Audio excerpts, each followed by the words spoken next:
에스겔서 15장 내용을 보면은 우리 하나님께서 포도나무 비유를 통해서 예루살렘 심판을 비유적으로 말씀을 하고 있습니다. 이제 예루살렘에 대한 그런 심판의 경고를 비유로 말씀하고 있다는 것은 모두 다 그 시대의 사람들이 모두 다 깨닫기 위한 그런 어떤 목적이 되어지죠. 지금까지 선지자 예스겔을 통해서 계속해서 직접적으로 심판에 대한 메시지를 끊임없이 지금 진행을 해온 상황 속에서 오늘은 비유로 말씀을 하고 있는 것을 봅니다. 자, 이 비유는 우리가 잘 알고 있는 포도나무 비유가 되겠는데요.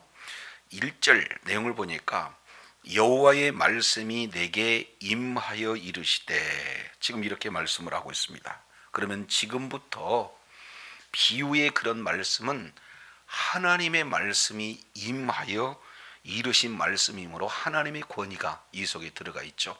그래서 우리는 계속해서 하나님의 말씀이 선포되면 그 말씀은 반드시 이루어진다라는 사실을 이렇게 살펴보게 되죠. 따라서 이제 하나님의 말씀이 임하고 이 말씀이 선포되면 이 말씀 그대로 임하게 되는데, 자 2절 보겠습니다. 1절에서 5절까지 이 내용을 통해서 보는 비유적인 그런 부분들을 지금 말씀을 하고 있고, 그리고 6절 그러므로 하고 이 비유에 대한 해석을 6절에서 8절까지 이렇게 구조적으로 우리가 살펴볼 수 있겠죠. 자 2절입니다. 인자야, 포도나무가 모든 나무보다 나은 것이 무엇이랴? 숲속에 여러 나무 가운데 있는 그 포도나무 가지가 나은 것이 무엇이랴? 나은 것이 무엇이랴? 두 번 지금 질문 형태로 말씀을 하고 있습니다. 자, 그러면은 이 질문에 대해서 우리가 한번 답변을 해본다면, 포도나무가 모든 나무보다 나은 것이 있습니까? 없습니까? 포도나무가 나은 것이 있다면 뭐가 되겠죠? 바로 열매입니다. 그러니까 하나님께서는 각 나무마다 그 본래에 하나님께서 그 특성을 고려해서 그 나무마다 특장점을 주셨다. 그런데 포도나무에게 주시는 그런 장점은, 그 본질은 뭡니까? 열매에 있다라는 사실을 이렇게 살펴볼 수 있게 되어집니다. 그래서 이스라엘 백성들은요, 출애굽한 그 이후에 그들에게 주어지는 음식은 만나잖아요. 그러니까 계속해서 우리 하나님께서 만나를 40년 동안 끊임없이 내려주심으로 말미암아 처음에 그들은 만나가 내려주신 것에 대해서 너무 감사하는데, 시간 속에서 만나만 먹게 되니까 어떻게 됐습니까? 불평을 하게 되잖아요. 이 박한 식물, 이렇게 표현을 하고 있는 것을 봅니다. 자, 그런데 이제는 시간이 흘러서 민수기서 13장 내용을 통해서 보면은 이제 가데스 바네아로 정탐꾼을 보내지 않습니까? 그런데 정탐하고 난 그들이 이제 정탐에 했던 그 증거를 가지고 온 것 중에 하나가 뭡니까? 포도송이를 가지고 와요. 그러니까 광야에서 만나만 먹던 그들에게 이 포도송이라고 하는 것은 아주 대단한 그런 열매로 그들은 인식을 하고 있습니다. 그래서 잘 아시겠지만 이 창세기 49장 10절 이하 이 내용을 통해서 보면은 메시아가 유다 지파로 올 때에 포도나무 비유를 말씀을 하고 있고, 그리고 정탐꾼이 가져왔던 그 포도 송이를 통해서 이스라엘 백성들을 포도나무 비유했을 때 이스라엘 백성들은 그 비유에 대해서 매우 흡족한 그런 마음을 바로 우리는 이 성경을 통해서 살펴볼 수가 있습니다. 그러니 오늘 15장 2절 이 내용을 통해서 포도나무 비유에 대해서 굉장히 그들은 선호한 그런 심정을 이렇게 드러내는데, 오늘 2절 이 내용을 통해서 보면은 그렇지가 않아요. 묻는 질문이 포도나무가 모든 나무도 나은 것이 무엇이냐라고 하는 것은, 지금 마땅히 포도나무는 그 열매가 있으므로 다른 나무에 비해서 포도나무에 그런 어떤 열매들이 장점이 되어지는데도 불구하고 포도 열매를 맺었다는 겁니까? 맺지 못했다는 거예요? 맺지 못했다라는 차원으로 지금 질문을 하고 있습니다. 마땅히 맺어야 할 열매를 맺지 못했다. 자, 그러면은 열매 맺지 못한 포도나무가 유익이 있겠는가 하는 그 내용을 지금 질문 형식으로 말씀을 하고 있죠. 자, 두 번째 질문 내용을 통해서 보면은 그 하반절 보니까 숲 속의 여러 나무 가운데 있는 그 포도나무 가지가 나은 것이 무엇이라. 포도나무는 열매를 맺을 수 있지만 포도나무 가지는 이제는 스스로 열매 맺을 수 있는 존재가 못 되는 거죠. 자, 그런데 이 모든 산림 속에, 숲을 속에 있는 나무가 각양 많은 나무예요. 그런데 이 포도나무가 포도원에 있어야 되는데 포도원에 있지 않고 이 숲속 가운데 있는데, 그 숲속에는 여러 나무도 다양하게 있잖아요. 그런데 열매 맺지 못할 포도나무 가지가 있다는 것은 유익하다는 거예요? 유익한 내용이 아무것도 없다는 겁니까? 유익한 내용이 아무것도 없다. 그래서 두 가지, 포도나무가 나은 것이 무엇이냐? 없다. 포도나무 가지가 나은 것이 무엇이냐? 없다. 지금 이렇게 말씀을 하고 있는 겁니다. 그래서 이제는 이스라엘 백성들을 우리 하나님께서 특별히 택하신 그런 이유와 목적은 뭡니까? 이스라엘 백성으로 하여금 열매를 맺게 하기 위한 목적으로 하나님께서는 이스라엘 백성들을 선택을 했다는 거죠. 자, 그래서 이 부분을 신명기적 개념으로 살펴보면은 신명기 7장 6절 7절 내용을 통해서 보면 하나님께서 이스라엘 백성들을 택하시고 그리고 그들을 통해서 받으시고자 하는 것이 있는데, 그것은 뭐냐? 영광이라는 거예요. 세계 모든 민족 중에 뭐가 잘나서 택한 것이 아니고, 세계 모든 민족 중에 커서 택한 것이 아니라 가장 작기 때문에 택했다는 것. 그러면은 이스라엘 나라를 중심으로 동서남북 4대 강국이 있잖아요. 그래서 큰 그런 제국 속에 이제는 계속해서 침략을 받습니다. 그럼에도 불구하고 먹히질 않아요. 그것은 그들이 잘나서가 아니라, 그들이 능력이 있어서가 아니라 하나님께서 도우셨기 때문에. 이제 우리는 힘이 없습니다. 우리는 미약합니다. 우리는 아무것도 자랑할 수가 없습니다. 하나님께서 도우셨습니다 하고 하나님 앞에 영광 돌리기 위해서 이스라엘 백성들을 택하셨다는 사실을 신명기 7장 6절 7절 내용을 통해서 우리가 살펴볼 수가 있죠. 자, 그렇다면 포도나무에 합당한 열매, 결실을 우리 하나님께서는 무엇을 지금 기대하고 있었는가 하는 부분들을 우리가 조금 더 구체적으로 살펴보도록 하겠습니다. 자, 그러면은 3절 보세요. 이제 포도나무도 나은 것이 없고 포도나무 가지도 나은 것이 없어요. 그런데 3절, 그 나무를 가지고 무엇을 제조할 수 있느냐? 그러면은 포도나무에 열매가 맺지 않으면은 그 포도나무 자체로는 아무 쓸모가 없다. 제조할 이런 어떤 목재로 사용할 수가 없다. 있겠느냐? 없다는 거예요. 그것으로 무슨 그릇을 걸 못을 만들 수 있느냐? 있다는 겁니까? 없다는 거예요? 없다는 거예요. 자, 그러면 열매 맺지 못한 이 포도나무는 어떻게 되는가? 자, 4절, 왜 힘내? 그러면 보라, 포도나무도 그리고 포도나무 가지도 나은 것이 없는, 열매를 맺지 못하는, 그래서 그 나무 자체로는 제조할 수도 없고 그릇을 걸 못도 만들 수가 없다면 어떻게 되는가? 5장 15장 4절 내용을 보니까 불에 던질 뭐가 된다? 땔감이 된다. 지금 이렇게 말씀을 하고 있습니다. 근데 사실 이 땔감도요, 땔감 용도가 있잖아요. 그런데 이 포도나무 실제 땔감으로 서면은 바싹 잠깐은 타다가 어떻게 돼요? 오래 타지를 못합니다. 그렇기 때문에 땔감으로도 아주 요긴하게 쓸 수 있는 그런 땔감 종류가 되지 못한다. 이렇게 지금 볼 수가 있습니다.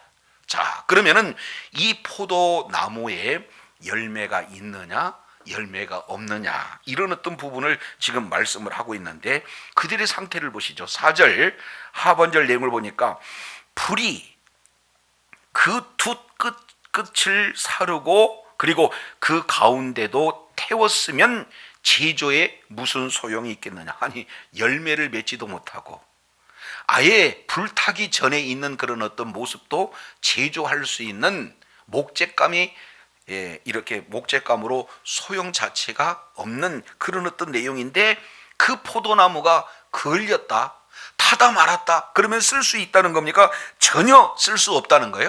전혀 쓸 수 없다. 회복 자체가 불가능한 이런 어떤 내용들을 이렇게 살펴볼 수가 있습니다. 자, 이 내용은 역사 속에서 우리가 살펴볼 수가 있어요. 자, 히스기야 4년 내용을 4년에 북이스라엘은 아수르로부터 어떻게 해요? 침략을 받아서 멸망을 당해요. 그리고 이제는 약 한 135년 정도의 그런 어떤 시간이 경과가 된 이후에 여호야김, 그리고 여호야긴, 그리고 시드기야, 이렇게 해서 바벨론에 의해서 남유다는 1차, 2차, 3차 포로로 끌려간 이후에 패망하게 되지 않습니까? 자, 이런 어떤 내용을 통해서 보면은 두 끝이 살라졌다, 지금 이렇게 표현을 하고 있는 것은 이미 북이스라엘은 뭐하고? 이미 살라져 아수르에 의해서 패망이 되어졌고, 남유다 역시 마찬가지로 그 주어진 그 100년에 130년 135년의 그런 어떤 그 기간 속에서 북이스라엘들이 왜 멸망당할 수밖에 없었던가라는 사실을 알았다면 하나님께 심판받는 그 길에서 돌이켜야 되는데, 그들은 오히려 북이스라엘보다 더 악을 행했다. 자, 그래서 지금 현재 1차 여호야김, 그러면은 BC 609년, 여호야긴 BC 605년 1차, 2차에 의해서 바벨론 포로로 끌려간 상태. 그러면 에스겔 선지자 역시 마찬가지로 지금 이제 2차 포로로 바벨론에 끌려가 있는 그런 상태 아니겠습니까? 이것을 포도나무가 지금 양쪽에서 불살라졌고 그 가운데도 태워져 있다. 지금 이런 상태로 볼 수가 있어요. 그럼 이렇게 태워지는 이 포도나무가 목재로서 지금 제조하는데 이렇게 소용이 있는 내용이겠습니까? 전혀 쓸모가 없는 내용이 되겠습니까? 그렇습니다. 전혀 쓸모가 없는 내용이에요. 자, 그래서 다시 한번 강조합니다. 5절 내용을 통해서 보면 그것이 온전할 때에도 아무 제조에 합당하지 아니하겠거든 하물며 불에 살라지고 탄 후에는 어찌 제조에 합당하겠느냐. 합당한다는 거예요? 합당하지 못한다는 거예요? 그러면 여기에서 온전할 때라고 하는 것은 심판 전을 얘기합니다. 그러니까 바벨론 포로로 끌려가기 이전 상태가 온전할 때, 가나안 땅에 있었을 때 이 내용을 말하고 있어요. 그런데 하물며 그들이 범죄함으로 말미암아 바벨론 포로로 끌려갔다, 그것을 탄 후 이렇게 표현하고 있습니다. 그러니 아무 심판을 받은 그런 자들에게 아무런 그런 이런 제조에 합당하지 못하다. 지금 이것을 1절부터 5절까지 비유적으로 지금 이렇게 말씀을 하고 있는 것을 보게 되어집니다. 자, 그렇다면 이 내용을 통해서 포도나무의 가장 강력한 특성이 있는데 그것이 열매라는 거죠. 그러면 하나님께서 이스라엘을 향한 그 열매를 똑같이 포도나무 비유를 통해서 하나님이 원하는 열매가 무엇인지를 구체적으로 말씀을 하고 있는 장면이 있습니다. 우리 잠깐 이사야서 5장을 한번 찾아보도록 하겠습니다. 자, 이사야 5장 이 내용은 포도원의 노래가 소개가 되고 있죠. 5장 1절 내용을 보니까 내가 나의 사랑하는 자를 위하여 노래하되, 여호와를 위한 지금 노래가 되어지는 것. 나의 사랑하는 자의 포도원을 노래하리라. 나의 사랑하는 자에게 포도원이 있으며, 지금 나의 사랑하는 자 계속해서 지금 이렇게 세 번씩이나 반복하고 있는 내용들을 보게 됩니다. 자, 그런데 나의 사랑하는 자에게 포도원이 있다. 그런데 그 포도원이 있는 장소가 1절 하반절에 심히 기름진 산에 있다. 지금 이렇게 말씀을 하고 있습니다. 여기서 심히 기름진 산은 어디를 얘기하는 겁니까? 바로 가나안 땅 예루살렘을 지금 이렇게 말씀을 하고 있는 것을 보게 되어져요. 자, 그래서 기름진 산에다가 포도원을 했는데, 자, 5장 2절 이 내용을 통해서 보면은 7개 단어를 연거푸 지금 사용을 하고 있습니다. 자, 내용을 보니까 땅을 팠다, 그리고 돌을 재했다, 그리고 극상품 포도나무를 심었다, 그리고 그 가장 중앙에 망대를 세웠다, 그리고 그 안에다가 술틀을 팠다, 그리고 이제 6번째 좋은 포도 맺기를 바랬다. 그런데 결과는 어떻게 됐느냐? 들포도주를 맺었다. 지금 이렇게 말씀을 하고 있는 것을 보게 됩니다. 자, 그러면 여기에서 포도원에다가 극상품 포도나무를 이렇게 심었다. 그에 대한 기대는 다른 게 아니라 좋은 포도를 맺기를 바라기 위한 목적으로 했다는 거예요. 그런데 결과는 들포도주를 맺었다. 지금 이렇게 말씀을 하고 있습니다. 자, 그러면은 포도원의 목적에 맞지 않는 결과가 되었을 때 이 포도원은 어떻게 되는가? 자, 3절부터 6절까지 자세하게 지금 기록이 되고 있습니다. 예루살렘 거민과 유다 사람들아 구하노니 이제 나와 내 포도원 사이에 판단해라. 이제 이 내용이 뭐냐? 내가 내 포도원을 위하여 행할 것 외에 무엇이 더할 것이 있으랴? 내가 좋은 포도 맺기를 기다렸거늘 들포도 맺음은 어쩌비냐? 지금 이렇게 표현을 하고 있습니다. 예, 포도원 주인은요, 최선을 다했어요. 할 만큼 모든 것을 다했어요. 그리고 이제 기대를 했는데 그 기대치가 너무 실망스러운 열매를 맺었다. 지금 이렇게 표현을 하고 있는 것을 보게 되어집니다. 자, 그러면은 여기에 좋은 포도를 맺기를 기다렸다고 하는데 이 좋은 포도가 어떤 내용인가? 이 내용을 결론적으로 7절에 이렇게 표현을 하고 있습니다. 자, 7절 보시죠. 자, 대저 만군의 여호와의 포도원은 이스라엘 족속이요. 그러니까 지금까지는 비유로 설명했다면 그 비유에 대한 해석을, 포도원은 뭐다는 거예요? 이스라엘의 족속이다. 그리고 그의 기뻐하시는 나무는 누구다? 유다 사람이다. 그러면은 유다 사람들에게 맺기를 원하는 열매는 뭐가 되는가? 그들에게 뭘 바랬어요?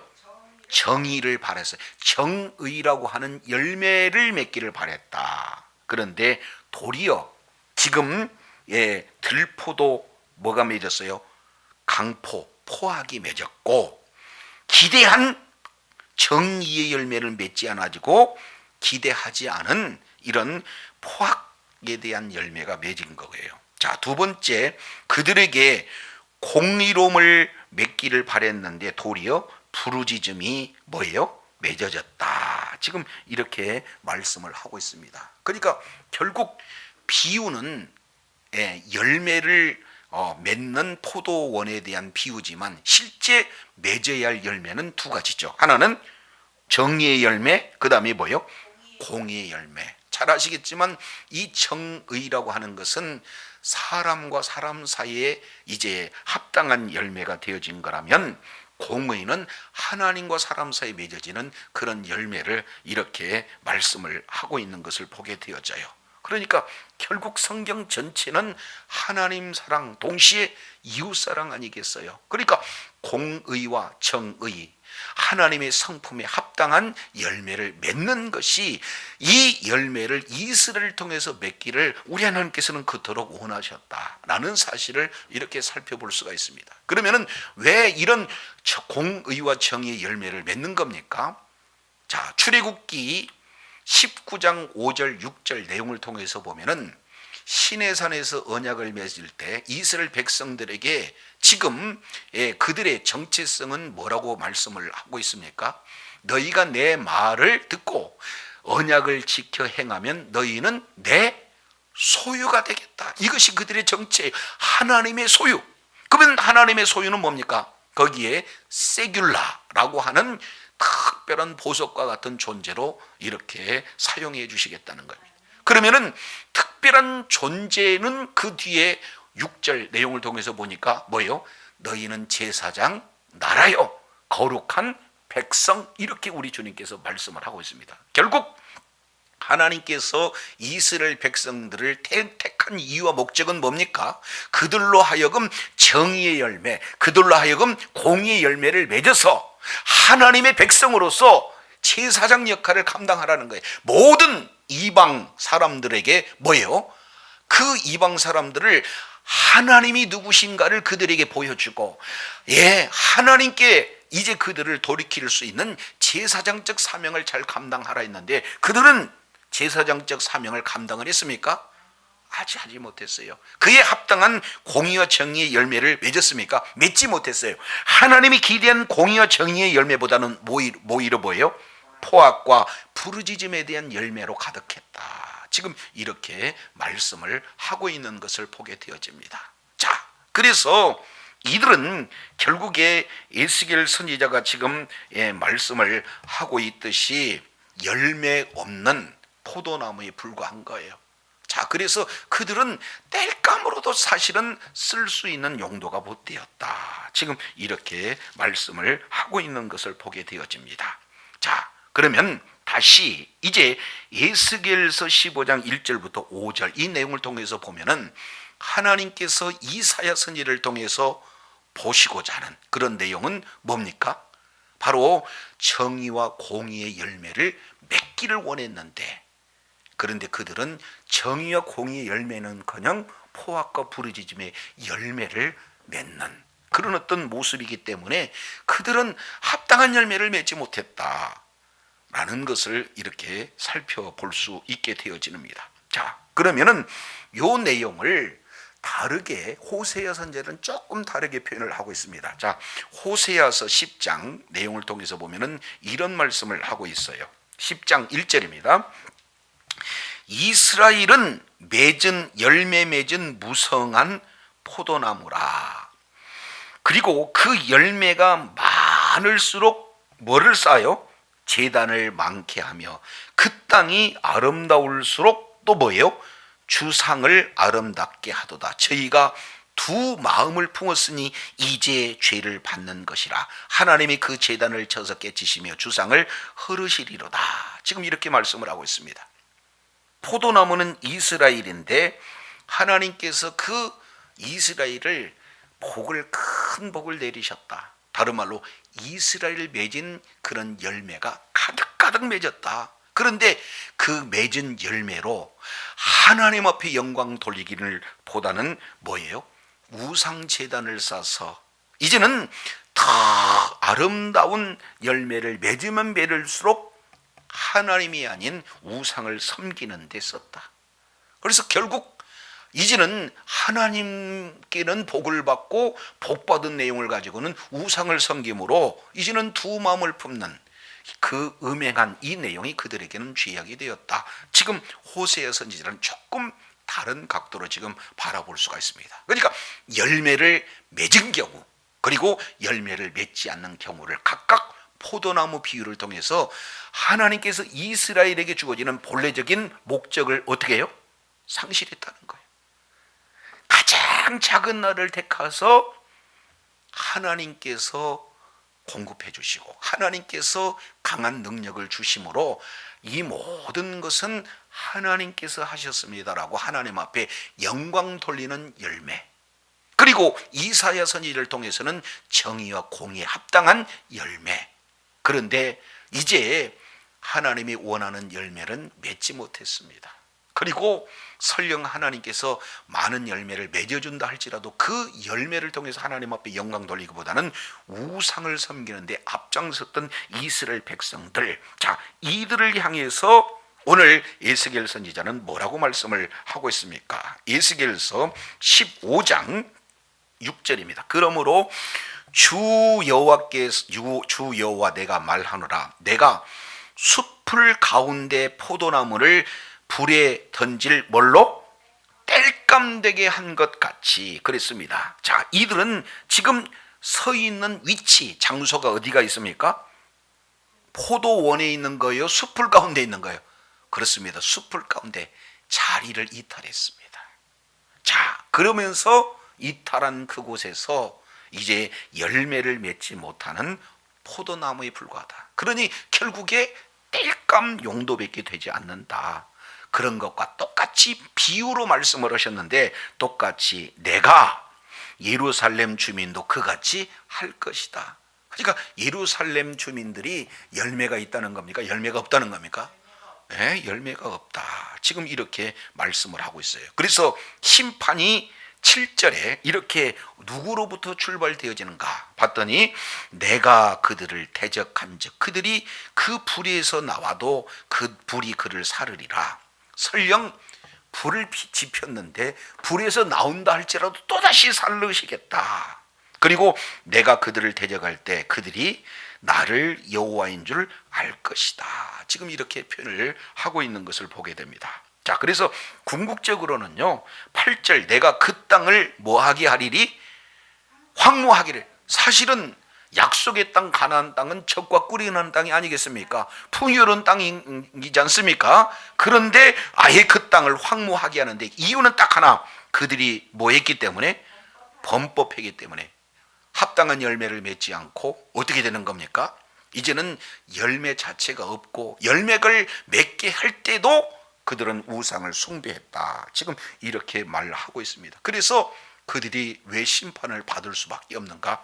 죄 문제 때문에 그렇다라고 이렇게 말씀을 하고 있습니다. 결국 이제 포도나무에게 우리 주님께서 요구하시고 있는 것은 다른 것이 아니라 열매 문제예요. 자, 그렇다면 이것이 이제는 유다에게만 적용될 문제인가? 오늘날 우리들에게 적용될 문제인가? 이 부분들을 조금 생각해 볼 필요가 있지 않습니까? 자, 이 내용을 예수님께서는 요한복음 15장에서 조금 더 분명하게 우리들에게 요구하시는 내용이 있어요. 우리 잠깐 요한복음 15장 내용을 한번 살펴보도록 하겠습니다.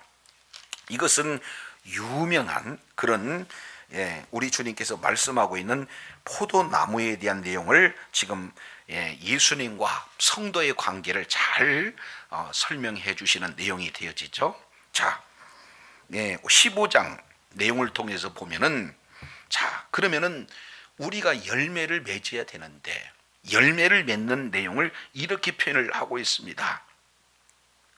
5절입니다. 나는 포도나무요 너희는 가지니 그가 내 안에 내가 그 안에 있으면 이 사람은 과실을 많이 맺나니 나를 떠나서는 뭐요? 아무것도 할 수가 없다. 그러니까 결국 포도나무가 열매를 맺는 거지 포도나무 가지는 스스로 아무것도 할 수가 없어요. 그러니까 포도나무 가지는 어떻게 해야 되느냐?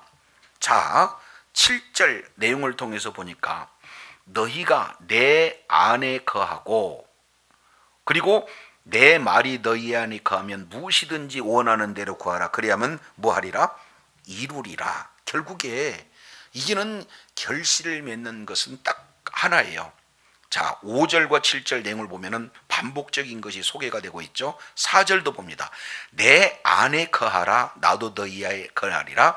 가지가 포도나무에 붙어 있지 아니하면은 절로 과실을 맺을 수 없음 같이 너희가 내 안에 있지 않으면 그리하리라 하면서 5절에 다시 한번 나는 포도나무여 너희는 가지니 그가 내 안에 내가 그 안에 있으면 이 사람은 과실을 뭐요? 많이 맺는. 그러면 결국 과실을 많이 맺는 비결은 뭐가 있습니까? 내 안에 안에 있으면 과실을 많이 맺는다. 그러니까 이 가지가 뭔가 노력을 하고 애를 쓰고 이렇게 열매 맺기를 위해서 노력한다 한들 맺을 수 있다는 겁니까? 없다는 겁니까? 없다는 거예요. 그러니까 우리가 어떻게든지 열매를 맺으려고 노력하는 그 자체가 지금 잘못된 그런 생각이다라는 것을 볼 수가 있습니다. 자, 그러면은 이제 우리 하나님께서 열매 맺는 방법을 오늘 요한복음 15장 5절부터 말씀을 해주시는 내용들을 보니까 우리는 어디에만 거하면 되는 거예요? 예, 가지는 어디 안에만 거하면 되는 겁니까? 나무에 붙어만 있으면 돼. 붙어만 있는 것을 거한다, 이렇게 표현을 하고 있습니다. 이것은 스스로의 관계를 지금 말씀을 하고 있는 것을 보게 되어져요. 그러면 가지는 그 줄기와 관계가 끊어지지 않는다면 열매는 스스로 저절로 맺어진다라는 사실을 우리 주님께서 말씀을 하고 있는 것을 봅니다. 자, 그러면 나무에 붙어 있다, 내 안에 거한다라는 것은 뭘 얘기합니까? 하나님과의 관계성을 말하고 있습니다. 그 뒤에 보니까 너희가 내 안에, 내 말이 너희 안에 거하면 무엇이든지 원하는 대로 구하라 했을 때 열매 맺는 구체적인 내용을 지금 말씀을 하고 있는 것을 보게 되어지지 않습니까? 자, 이것을 이렇게 표현해요. 16절 한번 보시죠. 너희가 나를 택한 것이 아니요 내가 너희를 택하여 세웠나니 이는 너희로 가서 뭐를 맺게 하고? 그렇습니다. 열매를 맺게 하고 또 너희 열매가 항상 있게 하여 내 이름으로 아버지께 무엇을 구하든지 다 뭐예요? 받게 하려 함이라. 이것이 우리 주님께서 말씀을 하고 있는 내용입니다. 결국 우리를 택하신 이유는 열매를 맺고 또 항상 열매가 있게 하기 위해서. 그러면은 이 열매 맺는 것은 무엇으로 되는 겁니까? 구하는 것을 다 받는. 그러니까 기도를 통해서 하나님과의 관계가 유지되어지고 그 기도의 출발점은 뭡니까? 약속의 말씀을 붙들고 기도한다는 거예요. 우리 하나님께서 우리들에게 말씀을 주시면 우리는 그 약속의 말씀을 붙들고 하나님 앞에 기도할 때 이제는 가지가 포도나무에 딱 붙어 있게 되어지는 줄로 믿습니다. 그러면 합당한 열매가 맺어지는 거예요. 그래서 갈라디아서 5장 22절 이하 내용을 통해서 보면은 사이와 오자양 축원절, 사랑희락 화평, 오래 참은 자비, 충성온유 절제, 성령의 9가지 열매가 뭐예요? 내가 맺으려고 하는 것이 아니라 맺어지게 되는 줄로 깨달으시길 바랍니다. 그러니까 결국 하나님께서 우리들에게 요구하는 이 시대의 열매는 뭡니까? 열매가 없어 버리어질 화목으로 땔감이 되어질 그런 내용이 아니라면 어떻게 되는 겁니까? 열매를 맺어야 돼요. 그러기 위해서는 성령의 열매도 맺어져야 되고 의의 열매도 맺어져야 되고 회개의 열매도 맺어져야 되고 그리고 하나님 나라에 합당한 열매도 맺어져야 된다는 것을 성경을 통해서 우리는 살펴볼 수가 있습니다. 누가복음 3장 8절 회개에 따른 열매, 갈라디아서 5장 22절 23절 성령의 9가지 열매, 그리고 마태복음 21장 43절 하나님 나라의 열매, 그리고 골로새서 이제 우리 한 군데 찾아보겠습니다. 골로새서 1장 내용을 통해서 보면은 5절에 이렇게 표현을 하고 있습니다. 너희를 위하여 하늘에 쌓아둔 소망이 이남이니 곧 너희가 전에 복음의 진리의 말씀을 들은 것이라. 6절입니다. 이 복음이 너희에게 이름에 너희가 듣고 참으로 하나님의 은혜를 깨달은 날부터 너희 중에서와 같이 또한 온천에서도 열매를 맺어 뭐 하는도다? 잘하는도다. 지금 이렇게 말씀을 하고 있습니다. 결국 열매 맺는 것은 무엇과 연결이 되어 있습니까? 말씀과 연결이 되어지고 복음과 연결이 되어졌어요. 그래서 진리의 복음의 진리의 말씀을 듣고 그리고 그 말씀을 깨달았을 때 그 말씀에 합당한 열매를 맺어지고 그 열매가 점점점 자라게 되어진다라는 사실을 이렇게 말씀을 하고 있어요. 자, 그래서 10절에도 이렇게 표현합니다. 주께 합당히 행하여 범사에 기뻐하게 하시고 모든 선한 일에 열매를 맺게 하시며 하나님을 아는 것에 자라나게 하시고 지금 이렇게 표현을 하고 있습니다. 결국 열매 맺는 이런 내용은 뭡니까? 주님이 보시기에 뭐한다? 예, 합당하게 행함으로 범사에 기쁘시게 하는 겁니다. 농부의 기쁨은 뭡니까? 결국에는 소출, 열매 있는 거 아니겠어요? 하나님의 기쁨 또한 역시 뭐예요?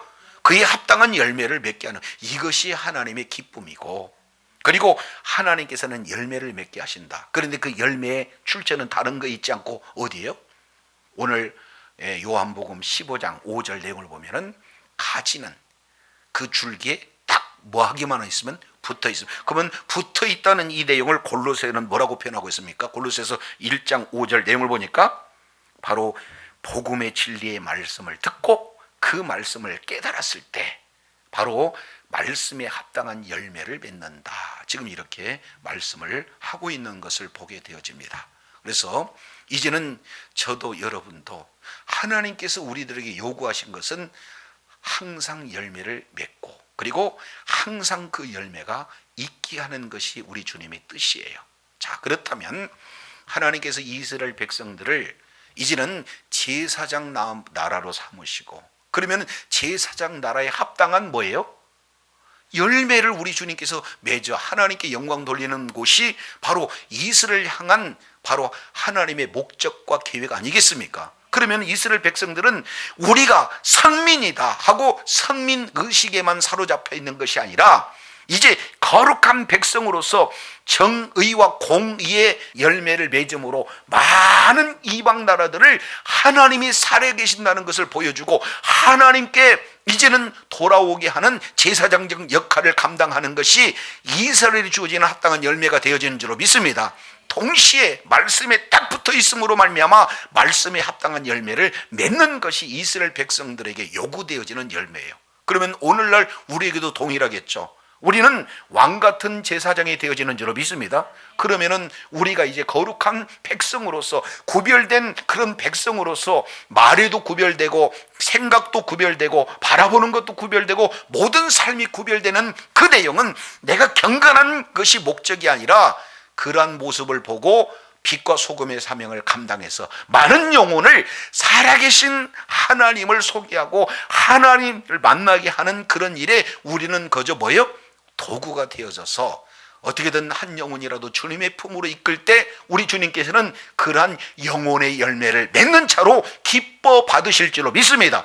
그러면 우리 개인은 계속해서 성령의 열매를 맺어지고, 그리고 말씀에 따른 열매도 맺어져야 되지만 영혼의 결실을 맺어 하나님 앞에 영광 돌리는 것이 저와 여러분에게 주어지는 내용이에요. 그런데 오늘 열매 없는 이 포도나무, 이 내용이 무슨 나은 것이 무엇이냐, 이렇게 지금 책망을 하고 있는 것을 보게 되어집니다.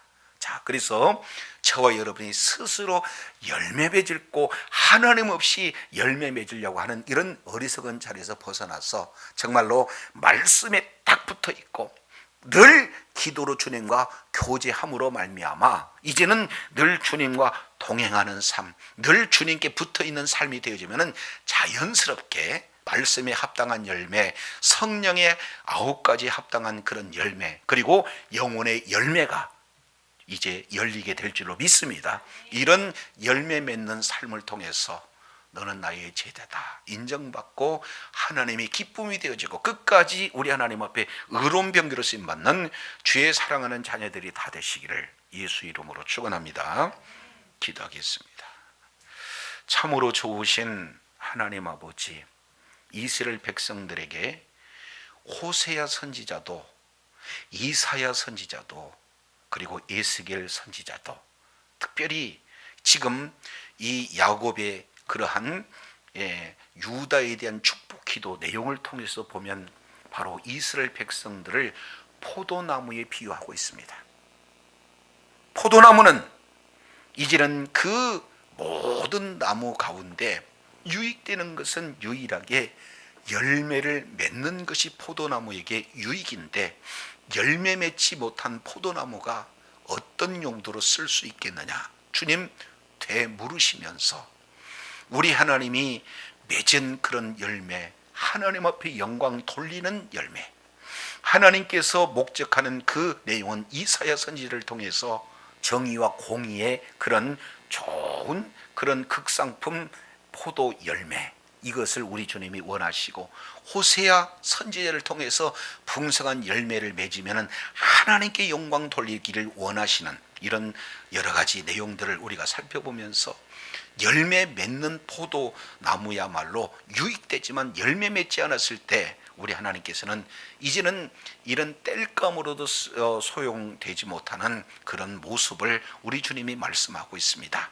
이제 이스라엘 백성들을 포도나무로 비유해서 이제 살펴보았듯이 과연 우리들에게 맺어지는 열매가 무엇인가, 이제 말씀의 열매가 무럭무럭 결실되고 있는지, 성령의 9가지 열매가 계속 맺어지고 있는지, 그리고 그에 합당한 또한 영혼의 열매가 맺어지고 있는지 우리를 점검해 봅니다. 우리 주님께서 이제는 기뻐하시는 제자는 열매 맺는 자를 우리 주님께서 제자로 말씀하시고, 또 하나님이 찾으실 때 항상 열매가 있게 하기 위해서 우리를 택하셨다 주님 말씀하고 있사온즉, 우리 주님이 부르실 때, 우리 주님이 요구하실 때 우리 하나님 앞에 드릴 열매를 우리가 점검해 보면서 끝까지 하나님의 기쁨이 되어지고 하나님이 보시기에 합당한 풍성한 결실을 맺는 자리에 있으므로 하나님 앞에 끝까지 의로운 병기를 쓰임받고 주님께 영광 돌리는 주의 사랑하는 자녀들 다 되게 하여 주시옵소서. 우리 구주 예수님 이름으로 기도드립니다. 아멘.